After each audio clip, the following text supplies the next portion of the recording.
My daughter ignored me for 10 years, then showed up and demanded, "Give me the keys to your mansion, Dad. We need them." I quietly nodded and let her move in. She imagined a luxurious life in my home. But when she discovered my hidden surprise inside, she panicked and fell to her knees, realizing her betrayal wouldn't go unpunished. The consequences would be harsh. Before continuing, subscribe to the channel and write in the comments what time it is in your region right now. The morning fog was lifting off the bay when my doorbell rang. March 15th, a Tuesday. I'd been sketching at my drafting table, enjoying retirement's quiet rhythm. At 68, my social calendar consists mainly of grocery deliveries and the occasional accountant visit. Then the intercom crackled. "Dad, it's Helena. Can we come up?" 10 years of silence, and now this. My finger hovered before I pressed the button, releasing the lock. My heart did something complicated. Hope, dread, confusion all at once. I opened the door. There stood my daughter, Helena, 38 now, her mother's eyes but none of her warmth.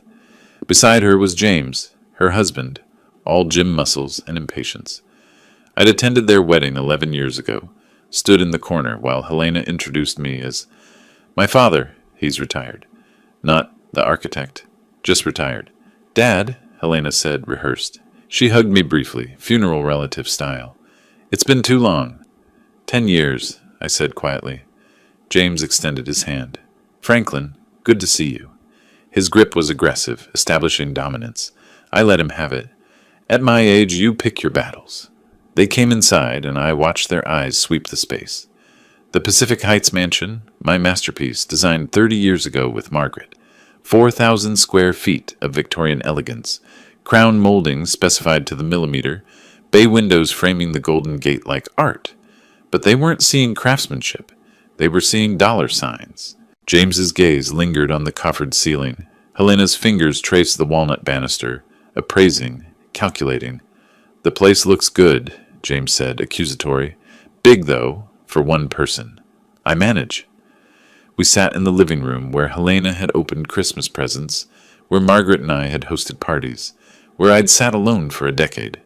Helena perched on the leather sofa, posture perfect, smile plastic. "Dad, I know it's been a while." 10 years, I repeated. "Facts matter in architecture. They should matter in families." She blinked. "Yes, I'm sorry. Life got complicated." "Complicated?"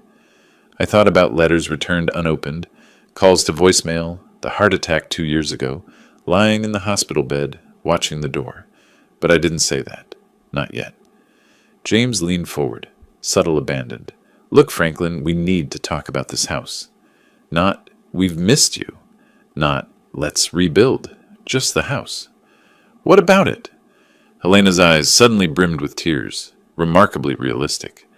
"Dad, I know this sounds terrible, but we're in trouble. Financial trouble. James's business didn't work out. We've been struggling and—" Her voice caught. I thought about Mom, how she'd want us to be family again. Invoking Margaret, strategic. My wife dead 10 years, now summoned as a character witness. Mom would want many things, I said quietly. James stood, pacing. "The point is, you don't need this size. It's wasted resources, family resources. You're alone, rattling around 6 bedrooms, while we can barely keep our apartment. You want me to sell." "We want you to be practical," James said. "This property's worth $3 million. More. Money sitting here doing nothing. Money that could help your daughter." Helena took my hand, cold fingers. "Dad, I wouldn't ask if we weren't desperate. We need you to transfer the house to us. We'll handle the sale. You can find a nice condo, something manageable. We'll take care of you." The audacity hit like a physical blow. They'd walked in after a decade and within 15 minutes demanded my home. The home I'd designed. Where Margaret died. My last connection to the life we'd built. I should have thrown them out. But something cold settled in my chest instead, pushing aside hurt and hope. I looked at Helena, really looked. Those calculated tears. That concern that didn't reach her eyes. Behind her, photographs on the mantel. Margaret and me at our wedding. Helena as a baby. All 3 of us before this house the day construction finished. That Helena was gone. Maybe never existed. "I need to think about it." James's jaw tightened. "What's to think about?" You're not using this space. We need help. You're her father. I said I need to think. My voice stayed quiet, but something made James stop. Helena squeezed my hand. Of course, Dad. Take time. It's just, we're desperate. Creditors calling daily. We might lose everything. Everything except your pride, I said. Her hand went rigid. That's holding up fine. She pulled away, wounded, or performing wounded. That's not fair. Isn't it? I stood, suddenly tired. I'll think about it.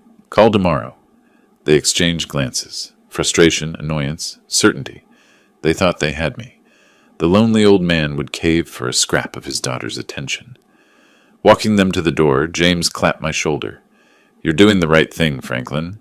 Family takes care of family, right? Right! I watched from the window as they got into their Tesla, a car they couldn't afford, and pulled away. Helena was on her phone before reaching the corner, already spending my money, probably.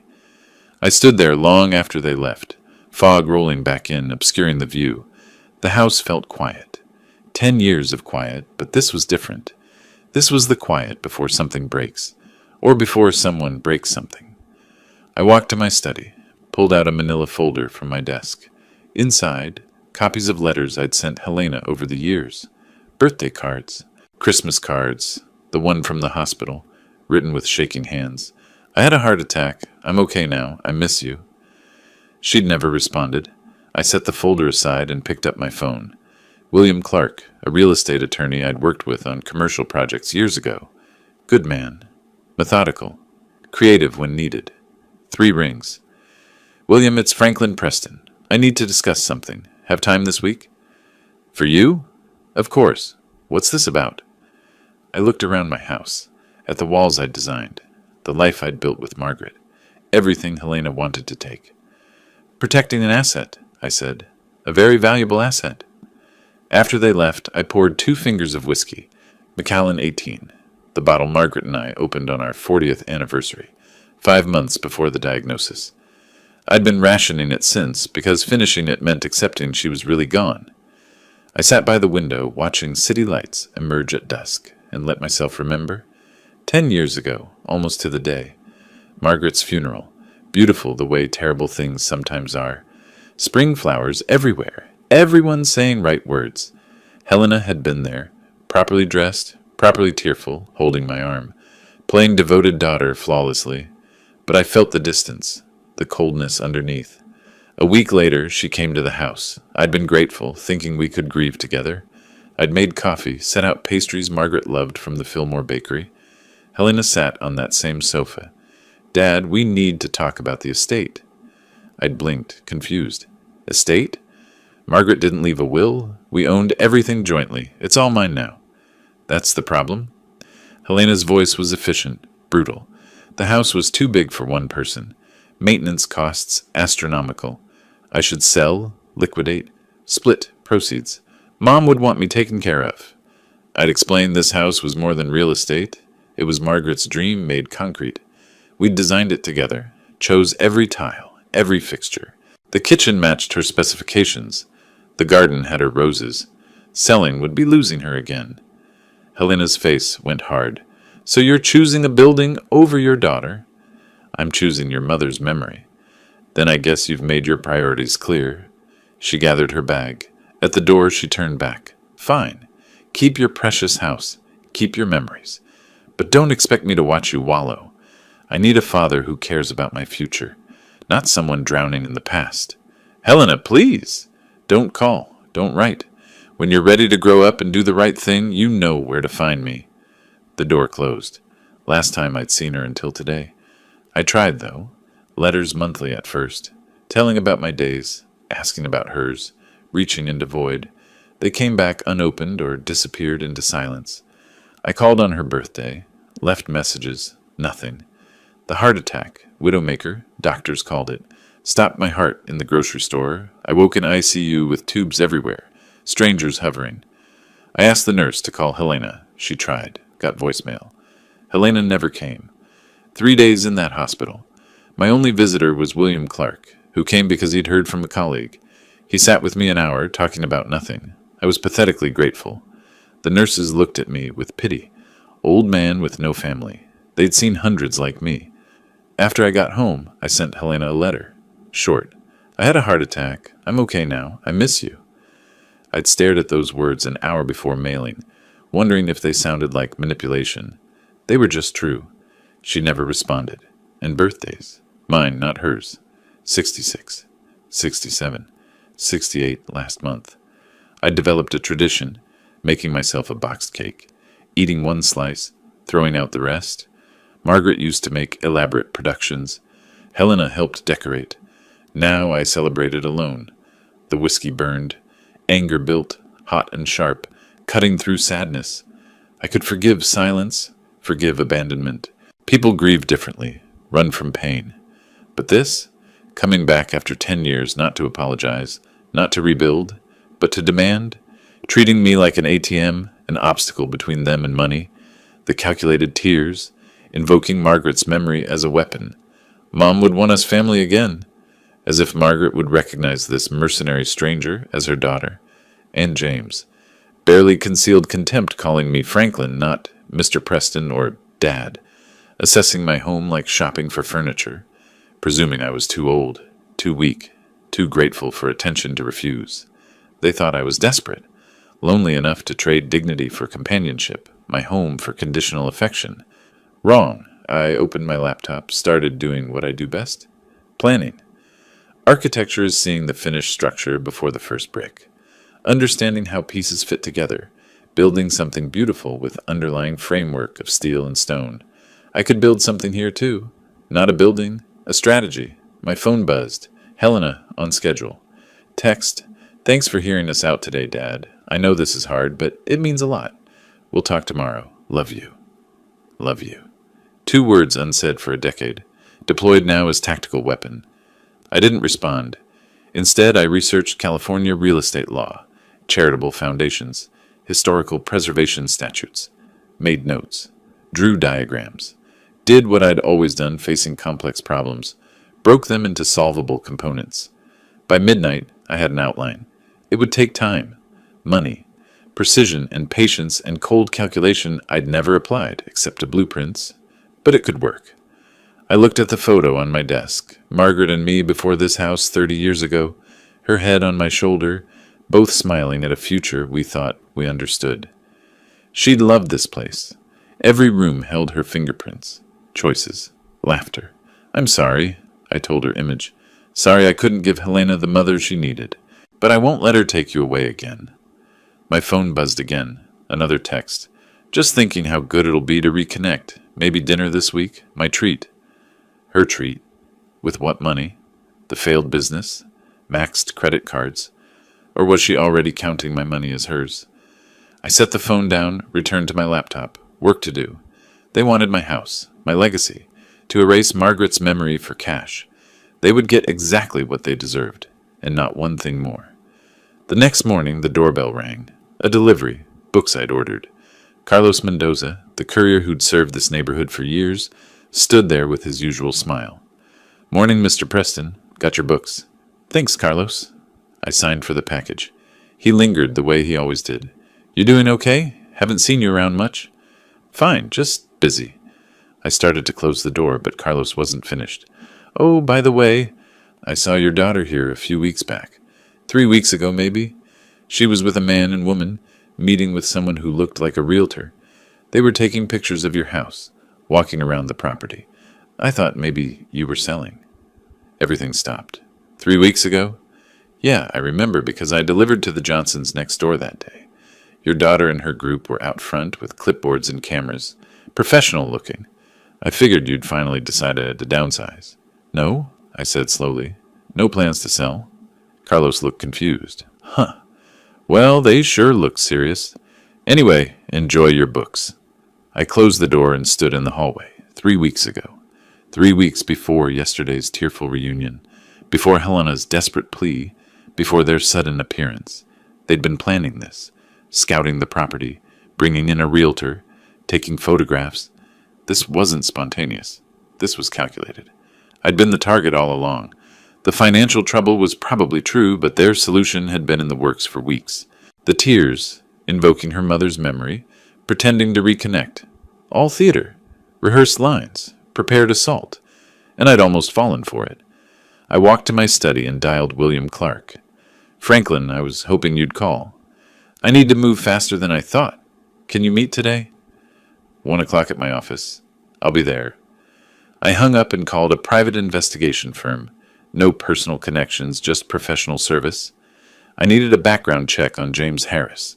Financial records, business dealings, anything public and legal. How soon? As soon as possible. Money's not an issue. Give me a week, maybe less. I spent the morning planning, not building designs, strategies, flowcharts, legal structures, mapping every possibility, every angle, every potential obstacle. At 1 o'clock, I sat across from William in his downtown office, the Bay Bridge visible through the window. Tell me what's really going on, he said. I told him everything. Helena's visit, the demands, 10 years of silence, Carlos's revelation. William listened without interrupting. You want to protect the house, he finally said. I want to make it impossible for them to take it. There are ways. California law gives us interesting options. He pulled out a legal pad. Historic designation, for one. Your house was designed by you and Richard Chen, right? He was well known in the 70s. He passed away 5 years ago. Perfect. That gives us grounds for historic preservation. Once in place, modifications require city commission approval. Makes the property harder to flip. He tapped his pen. But that's just the first layer. We need to think bigger. I'm listening. What if the house wasn't yours to give away? What if it belonged to an entity you controlled but they couldn't touch? A trust? More complex? A charitable foundation. You create it, transfer the property, maintain lifetime residence rights. The foundation has a mission, supporting young architects, given your background. You appoint a board of directors you trust. I sat forward. And if Helena demands I transfer the house, you can't. You don't own it. The foundation does, and the charter prevents sale without unanimous board approval, which they'd never get. Exactly. William smiled. But we move fast. How long before they push for transfer? She calls daily, a week, maybe 2. Then we file everything within 5 days. Historic designation, foundation creation, property transfer. It'll cost you $40,000 to $50,000 in legal fees, filing costs, administration. I thought about my retirement account. $45,000 would make a dent. But what was money compared to preserving what Margaret and I had built? Do it. William nodded and started writing. I'll need signatures on about 30 documents. We'll meet with a notary, file with the city, register the foundation. My paralegal starts today. Thank you, William. He looked up, serious. Franklin, I have to ask, is this about the house or your daughter? I considered. Both. The house is the last piece of my life with Margaret. But Helena needs to understand actions have consequences, that you can't abandon someone for a decade and expect them to hand over their life when it's convenient. Fair enough. Just remember, once we do this, there's no easy way back. The bridge was burned 10 years ago, I said. I'm just now accepting it. Leaving William's office, my phone buzzed. Helena. Hi, Dad. Just checking in. Have you thought more about our conversation? We're really excited to start fresh. Can we talk this weekend? I stared at the message. Start fresh. As if a decade could be erased with convenient words. I didn't respond. Instead, I drove home, my mind already moving to the next phase. They wanted my house. They thought I was desperate enough for their attention to give them anything. They were about to learn how wrong they were. The investigation report arrived 6 days later in a manila envelope. I read it twice, my coffee going cold. James Harris, 42, owner of Harris Ventures, LLC, filed for bankruptcy 4 months ago. Personal debts totaling over $180,000, mostly gambling losses, casino records, credit card statements, loan applications, all declined. Helena and James had applied for refinancing 3 times in the past year. All rejected. Their Tesla was leased, 2 months behind.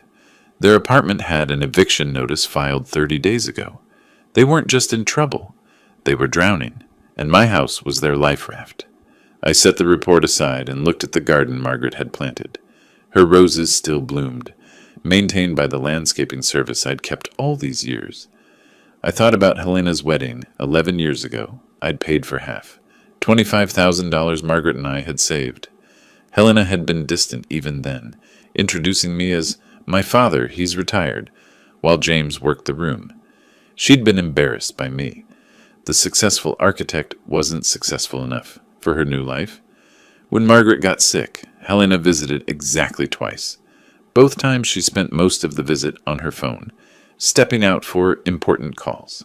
At the funeral, she cried beautifully, but a week later, demanding I sell the house, those tears had dried fast. Mom would want me taken care of, she'd said. What Margaret would have wanted was for her daughter to have a soul.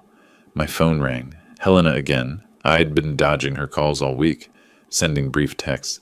Still thinking. Need time. But she was getting impatient. I answered, Dad, finally. I was getting worried. I'm fine, Helena. Just busy. Busy with what? I thought you were retired. An edge had crept into her voice. The performance was slipping. Retirement doesn't mean sitting still. Right. Listen, we need to finalize things. James and I found a nice one-bedroom for you in the Sunset District. Only $3,000 a month. We could help you move this weekend. This weekend? Well, yes. The sooner we get the house transfer done, the sooner we all move forward. You said you'd think about it. It's been a week. I said I needed time, Helena. This is a big decision. Her voice sharpened. It's really not that big, Dad. You're one person in a 6-bedroom house. It's ridiculous. And we're desperate. Don't you care about your daughter? The manipulation, right on schedule. I care very much, I said, which is why I want to be careful. Careful? What's there to be careful about? We're family. You help us, we help you. That's how it works. Is it? Where was the family when I was in the hospital? Silence. Then, that's not fair. We didn't know. I sent you a letter from the hospital. You never responded. She fumbled. Things were complicated. James's business. Of course. Things are always complicated when you need them to be. My voice was ice. Aren't they? Don't start with this. We're here now, trying to reconnect. You're here because you need money. Carlos the courier saw you 3 weeks ago, Helena. You and James and some woman, meeting with a realtor, photographing my house, planning this before you ever knocked on my door. The silence stretched. When she spoke, all pretense was gone. So what if we did? So what if we planned ahead? That doesn't change the fact that you're wasting a valuable asset while your family suffers. You're being selfish. I almost laughed. Selfish? Interesting, coming from you. I don't have time for guilt trips. Are you going to help us or not? Actually, I've been working on that. I've been very busy this week, making arrangements. Her tone shifted, eager. You mean you'll transfer the house? Come by on Saturday, I said. Noon. We'll discuss the details. Really? Dad, Thank you. You won't regret this. No, I said quietly. I don't think I will. I hung up before she could respond. That evening, I met William at his office. He handed me a thick folder of documents. It's done, he said. The Margaret Preston Memorial Foundation is officially registered. Property transfer complete. The house belongs to the foundation, with you retaining lifetime residence. Historic designation filed and pending approval. Given our documentation, it's virtually certain. And the other arrangements? 3 young architects signed 5-year lease agreements for creative studio space. Rent is $100 monthly, below market, but the contracts are ironclad. They can't be terminated without cause, and the foundation can't sell while active leases exist. I nodded, feeling the weight. And if Helena challenges this? She can try. But every document is legal, properly filed, witnessed. The foundation has legitimate charitable purpose. The leases are standard. Historic designation is based on actual architectural significance. No fraud, no impropriety. Just very careful estate planning. How much total? William consulted his notes. $44,873. Legal fees, filing costs, historic preservation application, foundation registration, lease preparations. Almost $45,000. A significant sum, but I'd spent more on Helena's wedding, and look how that investment paid off. Worth every penny, I said. Saturday approached. I prepared the house carefully. The 3 young architects, all brilliant, all struggling, would move into their studios next month. For now, the rooms sat empty but legally claimed. I thought about Margaret, how she'd always supported young talent, always believed in giving people chances. She would have loved this foundation. Helena had learned nothing from her mother. She'd learned to take, to demand, to expect the world to bend to her desires. Saturday would be educational. I made coffee and waited. 11:55. They'd be here soon. James, Helena, probably Dorothy with her legal expertise, coming to collect what they thought was theirs. The doorbell rang at exactly noon. I opened the door and smiled.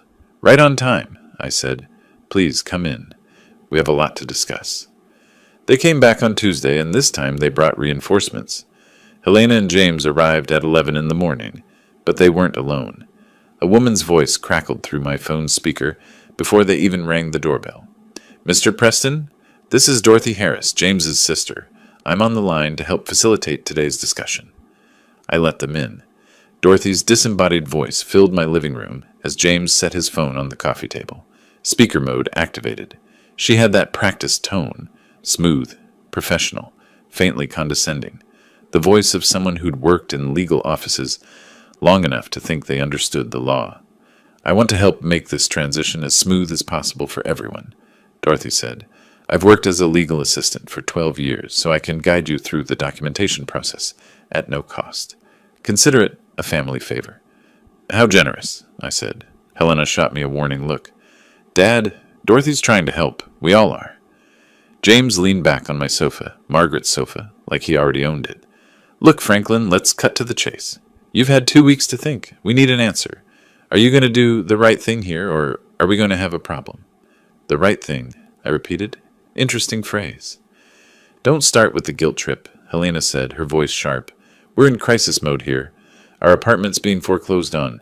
James's business collapsed. We need help, and you're sitting here in 6,000 square feet, like some kind of—" She caught herself, softened her tone. "Look, we're not asking you to give us the house. We're asking you to be practical. Downsize. Let us handle the property. Everyone wins." "Everyone," I said quietly. James stood up, started pacing. The aggression was building, the pretense crumbling. "Listen, old man, you're rotting in this place alone. It's pathetic. We could turn this into something, a real family home. The grandkids could visit, run around in the backyard." "Grandkids?" I looked at Helena. "The ones I've never met? Do they even know I exist?" Helena's face flushed. "That's not, Dad, you're making this harder than it needs to be." "Am I?" I stood up, walked to the window. "Let me ask you something, Helena. When exactly did you plan this little intervention? Was it before or after you had a realtor photograph my house 3 weeks ago?" The silence was beautiful. Dorothy's voice cut through it, sharp now. "Mr. Preston, I don't know what you think you know, but I know my daughter hasn't spoken to me in 10 years. I know she didn't come when I was in the hospital. I know she's here now because she needs money, not because she missed me." I turned to face them. "And I know she's been planning this for weeks, if not months. So let's stop pretending this is about family." James's jaw clenched. "You self-righteous—" "Careful," I said softly. "You're in my house." Helena stood up, tears in her eyes. Real or performed, I couldn't tell anymore. "Fine. You want the truth? Yes, we're desperate. Yes, we planned ahead. Yes, we need this house. But that doesn't change the fact that you're our family, and family helps each other. Mom would have wanted—" "Don't." My voice was ice. "Don't you dare tell me what your mother would have wanted. You weren't there when she died. You weren't there when she needed you. Don't use her memory as a weapon now." The tears dried up fast. Helena's expression hardened. "So that's a no, then? You're going to let your own daughter become homeless out of spite?" I looked at her for a long moment, at this stranger wearing my daughter's face, speaking my daughter's words, but containing none of the person I'd raised. "No," I said finally. "I'm going to give you exactly 1 week." James perked up. "To transfer the house? To find somewhere else to live? Because in 1 week I'm signing the deed over, and after that, this situation becomes significantly more complicated." Helena's eyes lit up with triumph. "Dad, thank you. You won't regret this." "I already do," I said. "But a week gives you time to pack your things, find a rental, get your affairs in order." Dorothy's voice came through the speaker, cautious now. "Mr. Preston, we should discuss the transfer documents. I can prepare everything. Make sure it's all legal and binding. I have my own attorney, I said. William Clark. He'll handle the paperwork. But I can save you the expense. I said no, Dorothy. Thank you for the offer. They left 20 minutes later, practically floating. I watched from the window as they climbed into their Tesla, already celebrating. Helena on her phone immediately, probably calling friends, telling them about her new mansion. I waited until they turned the corner, then I picked up my phone and dialed William. It's time, I said. They took the bait. We have 1 week. I'll make the calls, William replied. Historic preservation? Call Cheryl Anderson at the commission. She's expecting to hear from you. And the foundation? Frederick Johnson's ready with the notary documents. We file tomorrow. Franklin, William said, and I could hear the smile in his voice. You're sure about this? I thought about Helena's face when she'd invoked Margaret, the calculated tears, the mercenary glint in her eyes when I'd said I'd sign over the deed. I've never been more sure of anything, I said. I hung up and walked through my house, my beautiful house, every corner filled with Margaret's touch, her choices, her love. In 1 week it would belong to a foundation, to a purpose, to something that mattered. Helena wanted the house? She'd get it, just not the way she expected. The next 7 days moved with surgical precision. Day 1. William filed the Historic Preservation application with Cheryl Anderson at the San Francisco Historic Preservation Commission. The house qualified. I'd designed it with Richard Chen in the 70s, and Richard's work was well documented. Cheryl fast-tracked the review. Day 2. Frederick Johnson, the notary, witnessed my signature on the foundation documents. The Margaret Preston Memorial Foundation officially came into existence. Its mission, supporting emerging architects through grants, mentorship, and housing assistance. Its primary asset, my house. Day 3. I met with 3 young architects, talented people struggling in San Francisco's brutal market. I offered each a creative studio space in my home, 5-year leases at $100 monthly. They nearly cried with gratitude. They signed that afternoon. Days 4 and 5. The paperwork circulated. Historic preservation approval came through, pending final commission vote. But Cheryl assured me it was a formality. The foundation was registered. Property transfer documents were notarized, witnessed, filed, lease agreements recorded. Day 6. I moved my personal belongings to a single room. The young architects would move in next month, but I wanted everything ready. I kept Margaret's photo on my desk. Everything else went into storage.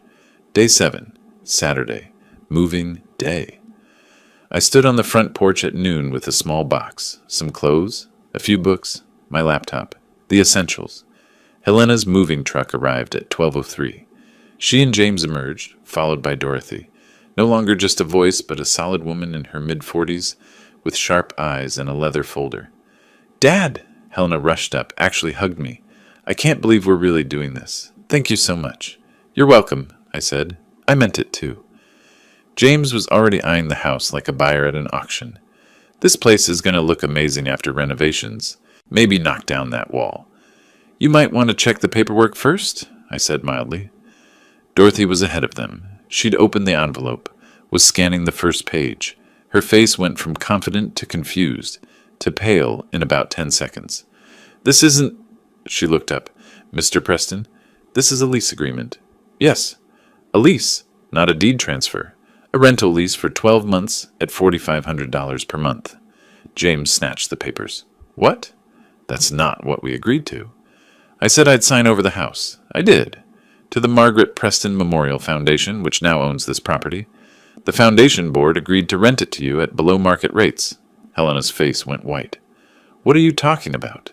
This is insane. You can't... I can. I did. I gestured to the documents. It's all legal. The foundation owns the house. I have lifetime residence rights. You have a 1-year lease. William Clark drafted everything. Dorothy was flipping through pages, her composure cracking. The property has historic designation pending.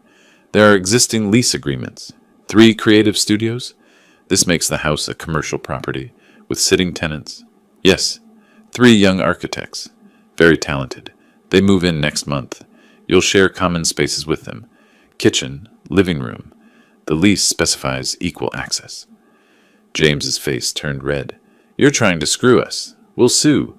We'll take you to court. And what? Everything's legal. Everything's documented. The foundation is registered. Historic designation approved. Tenant leases are valid contracts. William made very sure. I picked up my box. Keys are on the kitchen counter. First month's rent is due on the 15th. Account information is in your lease packet. Helena grabbed my arm. Dad, wait. We can't afford $4,500 a month. We're broke. That's why we came to you. Then I suggest you find somewhere cheaper, or accept the lease terms and figure it out. Your choice. This is blackmail.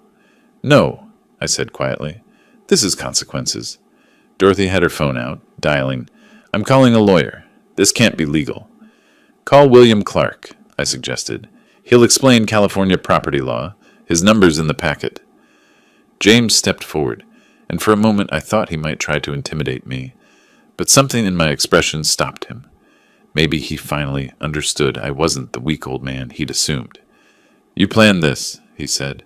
From the beginning, you were already setting this trap. Actually, no. When you first came, I was considering it. When Carlos told me you'd been scouting my house 3 weeks earlier, that's when I decided. I smiled.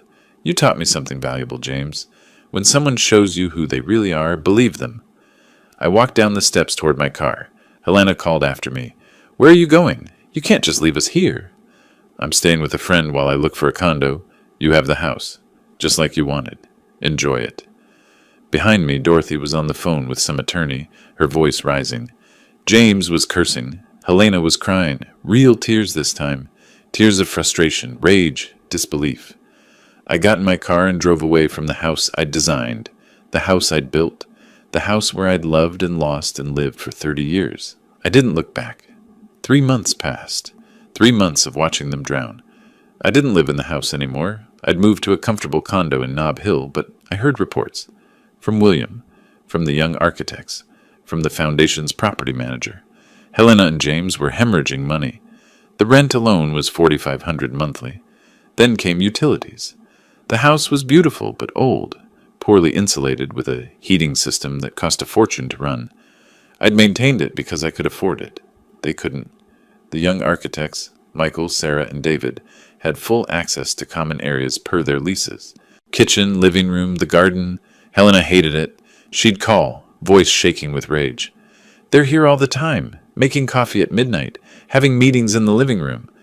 It's their home too, I'd reply calmly. Their lease guarantees equal access. You signed the agreement.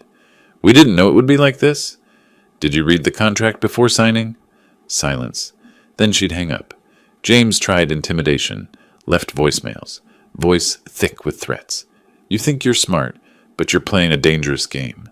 I'll make sure everyone knows what kind of father you are. I saved every message, forwarded them to William, evidence of harassment. Dorothy scoured the foundation documents, looking for loopholes. Found nothing. William had been thorough. She tried anyway. Filed a complaint about the foundation's tax-exempt status. The investigation took 2 weeks. Concluded we were in full compliance. She tried to get the historic designation revoked.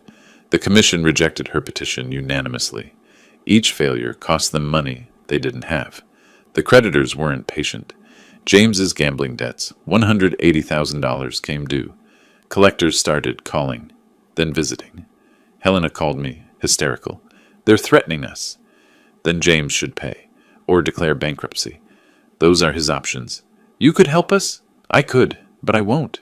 Why? What did we ever do to deserve this? The question was absurd. You want a list, Helena?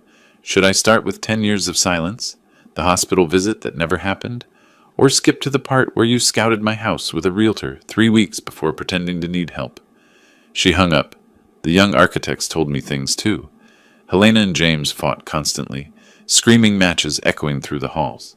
David mentioned wearing headphones at night to block out noise. Should we be concerned? He asked during a foundation meeting. Document it. Dates, times, severity. If it continues, we may need to issue a warning. Michael added, they're 3 weeks late on the electric bill. The foundation covers property tax and insurance, but utilities are tenant responsibility. Send a reminder notice. If they're 30 days late, we escalate. Sarah looked uncomfortable. I know she's your daughter, Franklin. This must be difficult. She stopped being my daughter 10 years ago, I said quietly. This is just business now. But it wasn't just business. Not entirely. Late at night, alone in my condo, I'd wonder if I'd gone too far. But then I'd remember Helena's face that first day, looking at my house like it was already hers, the casual cruelty in her voice. No, this was justice. In late September, James tried blackmail, threatened to report old code violations unless I renegotiated their lease. William laughed. Statute of limitations is 10 years. This is worthless. James's next move was desperate. He contacted a news station claiming I was exploiting my daughter through predatory lease terms. A reporter called me. Would you like to comment? I'd be happy to, I said. I created a charitable foundation to support young architects. My daughter applied to rent the property. We offered below market rates, $4,500 monthly for a property worth $3.2 million. They signed voluntarily. Which part is predatory? Your daughter claims you tricked them. Did they read the contract before signing? Silence. I'd need to verify that. The story never aired. By October, Helena stopped calling to argue. She called to beg. Dad, please, we can't keep doing this. Can't you just let us out of the lease? The lease has a termination clause, 90 days notice and $13,500 penalty. We don't have that. Then honor the lease terms until you do. I hate you, she whispered. I know, I said. But you hated me long before this. At least now you have a reason. 2 weeks later, William called. They've filed for bankruptcy. Chapter 7. Complete liquidation. I felt something twist in my chest. Not triumph. Something more complicated. What does that mean for the lease? They can't continue paying. They'll vacate. The bankruptcy eliminates the penalty. So they walk away clean. Financially, yes, but their credit is destroyed. I sat with that, watching city lights through my window. Franklin? William's voice was gentle. You won. Did I? You protected your home? Created something good? The foundation is helping 3 talented people. That's a victory. Maybe, but it felt hollow. I'd wanted Helena to understand consequences, to feel the helplessness I'd felt. She'd learned, but the price was higher than I'd expected. For both of us. The last Saturday in October, they moved out. I drove to the house in the morning. I hadn't been back since handing over the keys 3 months ago. The young architects had texted me. Helena and James were loading a truck. Did I want to be there? I did. I parked across the street and watched them carry boxes. Helena looked thin, exhausted. James moved with the defeated slouch of a man who'd lost everything. Dorothy was there too, directing the movers with grim efficiency. I waited until the truck was almost loaded. Then I got out of my car and walked across the street. Helena saw me first. Her face crumpled. Come to gloat? James said. His voice was hoarse, empty of its usual aggression. No, I said. I came to say goodbye. Helena laughed, but it was broken, edged with hysteria. Goodbye? After everything you've done to us? After everything I've done? I kept my voice level. Let's be clear about what happened here. You disappeared from my life for 10 years. You ignored every letter, every call. You didn't come when I was in the hospital. You came back only when you needed money. You scouted my house with a realtor before ever knocking on my door. You planned to take everything I had left. We were desperate, Helena's voice cracked. James's business failed. We lost everything. We needed help. You needed money, I corrected. Not help. Not family. Money. And you were willing to take it by manipulation and lies. She was crying now. Real tears, finally. Not the calculated performance from 3 months ago. How could you do this? I'm your daughter. I looked at her for a long moment, at this stranger who'd once been my little girl. You know what the worst part is? Not that you disappeared for 10 years. Not that you didn't visit when I was sick. The worst part is that when you finally came back, you didn't ask how I was. You didn't ask if I was happy, if I was lonely, if I needed anything. You walked into my home and saw dollar signs. That's when I knew you weren't my daughter anymore. You were just someone who wanted something I had. James stepped forward, but there was no threat in it, just exhaustion. So this was revenge? Destroying our lives to teach us a lesson? No, I said quietly. This was consequence. You wanted to treat my home as an asset to be exploited. I treated it as an asset to be protected. The foundation, the leases, the historic designation. All of it was legal. All of it was fair. You had every opportunity to walk away. You chose to stay and fight. You lost. Dorothy, who'd been silent until now, spoke up. What about the bankruptcy penalty? The $13,000? The bankruptcy eliminates it, I said. You don't owe anything. Helena's face showed confusion. Why? Why would you let that go? Because despite everything, I'm not cruel. I looked at Helena. I just stopped being convenient. There was a long silence. The movers were watching, uncomfortable witnesses to a family falling apart. Finally, Helena whispered, What happens to the house now? The foundation will continue to use it as it was intended. 3 young architects will live and work here, developing their skills. Eventually, we'll expand the program. More studios, more residents. The Margaret Preston Memorial Foundation will help talented people who need support. Mom, Helena's voice broke. You named it after Mom. She always believed in supporting young talent, in giving people chances. I paused. She would have been disappointed in what you've become, but she would have loved what the foundation is doing. Helena's tears fell faster. I'm sorry. I'm so sorry. I know, I said, and I meant it. I could see it in her face. Genuine remorse, finally breaking through the entitlement and greed. But some things, once broken, can't be repaired. But sorry doesn't change what you did. It doesn't erase 10 years of silence. It doesn't rebuild trust that was destroyed. James pulled at Helena's arm. Come on, we need to finish loading. Wait, Helena said. She looked at me, desperation in her eyes. Is there any way, could we ever? No, I said gently. We can't. But I'm your daughter. You were my daughter. Now you're just someone I used to know. She flinched like I'd struck her. Dorothy guided Helena toward the truck. As they walked away, Helena turned back one more time. I really am sorry, Dad. I believe you, I said, but some lessons come too late.